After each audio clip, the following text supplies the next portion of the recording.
My name is Diana Myers. This is the story of how my parents threw me away at 13, only to return 15 years later expecting millions and getting nothing.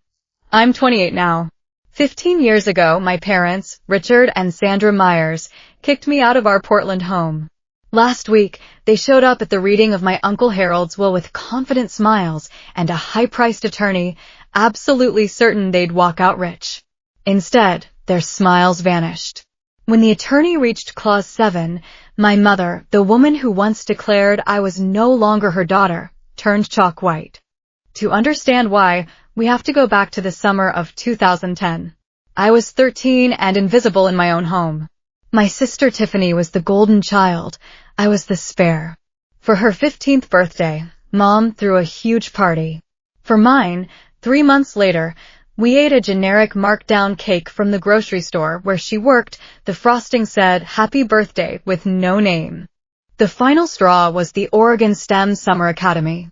I earned a full $4,200 scholarship. When Tiffany demanded a $3,800 drama camp, Mom didn't hesitate. "Diana, you'll decline that science thing. We can't afford both, and Tiffany's camp will help her college applications." I said no. Mom's response was chilling. "If you can't sacrifice for this family, then you're not part of this family." 3 days later, I came home to find my belongings in 2 black garbage bags on the porch. Mom stood in the doorway. I called Harold. "He'll be here to pick you up. From now on, you're his problem." I sat on that porch for 4 hours in the dark. My father never looked at me. Tiffany watched from behind a curtain, then disappeared into the shadows. Uncle Harold drove 3 hours through the night from Seattle. He didn't ask questions. He just hugged me and said, "You have a home." Harold lived in Seattle's Ballard neighborhood. He was a self-made man who owned Mears Property Holdings. He didn't just give me a room, he gave me a future. I poured myself into my studies, becoming valedictorian, earning a finance degree from the University of Washington, and getting my CPA. By 26, I was the CFO of Harold's company, managing a $23.7 million portfolio. In 15 years, my biological family reached out 3 times. In 2012 for $5,000, in 2016 with a cold wedding invitation for Tiffany, and in 2020 when Mom saw an article about my success and sent a checking-in email. I ignored them all. In 2024, Uncle Harold was diagnosed with congestive heart failure. He passed away in February 2025. A week later, my phone rang. It was Sandra. I heard about Harold. I also heard there's a will reading. Family has a right to attend. I soon learned she had hired Victor Harrington, a lawyer Harold had fired years ago. They filed a lawsuit claiming I had undue influence over a sick man and demanded 50% of the estate. Their goal was clear: force a settlement through a costly legal battle. At a meeting with Harold's estate attorney, Margaret Morrison, I learned a secret Harold had kept. In 2010, my parents didn't just kick me out, they signed a voluntary relinquishment of parental rights. As far as the law was concerned, they stopped being my parents the moment they signed that paper. Margaret gave me a choice: pay them off or let them come to the reading and present the truth. I chose the truth. The will reading took place on March 14, 2025, on the 47th floor of the Columbia Center. Sandra arrived in a new black dress and pearls, playing the part of the grieving sister-in-law. She tried to take a seat at the head of the table, but was directed to the back with the observers. Margaret began reading. When she detailed the $80,000 Richard had borrowed from Harold 23 years ago and never repaid, Richard's face paled. Then, Margaret read the kicker. I make no provision for my brother Richard, because on July 15, 2010, Richard and Sandra voluntarily executed a legal document relinquishing all parental rights to their daughter, Diana. Sandra shot to her feet. What does that have to do with anything? Margaret continued. By terminating their parental relationship with Diana, Richard and Sandra severed any claim to inherit through her. Diana is my legal heir. Richard is not her legal father.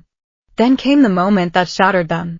Margaret read Clause 7, I hereby bequeath the entirety of my estate to my legally adopted daughter, Diana Marie Myers.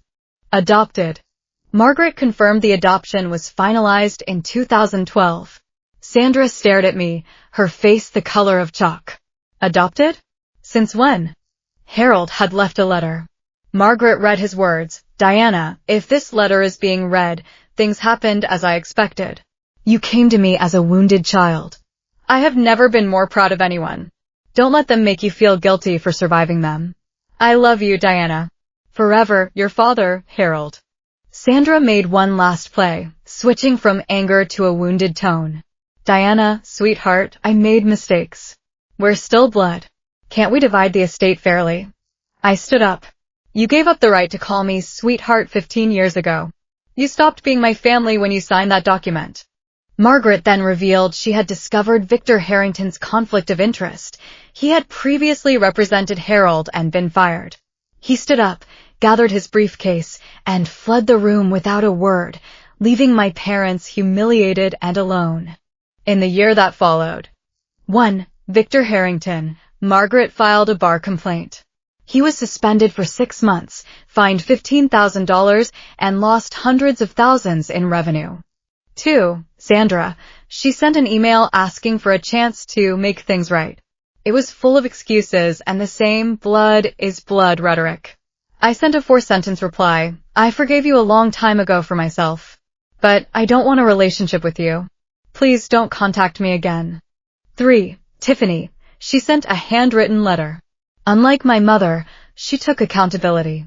She confessed to watching me from her window for 4 hours that night in 2010 and never coming down. I failed you when you needed family most, she wrote. It was the first honest thing I'd ever heard from her. We now have a cautious, once-a-month video call. It's not a sisterly bond yet, but it's a start built on my terms. 4. The estate. I continued Harold's work. The portfolio has grown to $26.5 million. I established the Myers STEM Scholarship for kids from difficult family situations, kids like I once was. A year after the will reading, I stood outside the first building Harold ever bought. A new bronze plaque reads, The Harold R. Myers Building, in memory of a man who chose love over blood. I don't hate my parents, but I don't owe them anything. Uncle Harold taught me that family is a choice. For the first time in my life, I am choosing myself.